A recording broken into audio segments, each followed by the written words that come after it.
Bab 3, Getaran huruf dan cahaya yang tersembunyi. Setiap huruf dalam Al-Fatihah bukanlah sekadar susunan kata. Ia adalah getaran yang lahir dari langit, turun melalui lisan Nabi, lalu mengalir hingga ke hati para pencari kebenaran.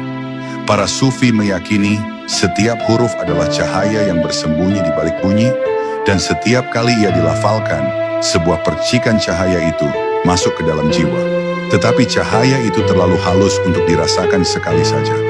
Ia membutuhkan pengulangan hingga menjadi aliran yang mampu menembus dinding gelap batin manusia. Ketika Al-Fatihah dibaca sekali, seolah sebuah obor kecil dinyalakan di dalam gua. Terang tetapi masih samar. Namun ketika ia diulang puluhan kali, obor itu berubah menjadi api yang mengusir bayangan. Dan pada bacaan ke-41, cahaya itu tak lagi sekadar menyinari, melainkan melingkupi, meresap ke dalam setiap urat, dan bahkan membuat ruh ikut bergetar dalam irama yang sama dengan ayat-ayat Allah. Inilah titik di mana bacaan bukan lagi sekadar suara, melainkan energi yang hidup. Para arifin menafsirkan bahwa setiap ayat dalam Al-Fatihah memiliki rahasia yang dalam. Bismillahirrahmanirrahim adalah pintu turunnya rahmat. Alhamdulillahirrabbilalamin adalah pengakuan atas kesempurnaan.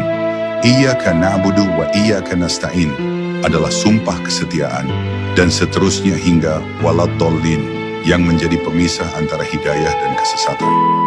Ketika bacaan ini diulang-ulang hingga 41 kali, hati mulai menyingkap makna di balik huruf, bukan sekadar arti kata. Seperti seseorang yang mendengar alunan musik yang sama berulang-ulang, lama-kelamaan tubuhnya ikut larut dalam irama itu. Demikian pula dengan bacaan Al-Fatihah. Jika dibaca berkali-kali, tubuh jasmani dan ruhani ikut beresonansi dalam frekuensi yang sama.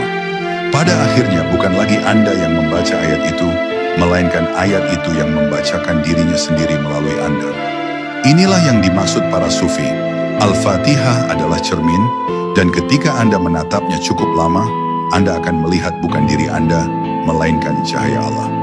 Rahasia ini hanya dapat dirasakan oleh mereka yang sabar mengulanginya dengan hati yang penuh kehadiran. Sebab lidah bisa berbohong, tetapi hati tidak.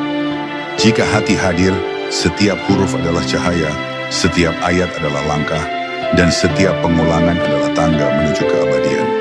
Maka siapapun yang berani menempuh jalan ini akan merasakan bahwa huruf-huruf Al-Fatihah bukan sekadar bunyi, tetapi denyut kosmik yang menyambungkan dirinya dengan Sang Pencipta.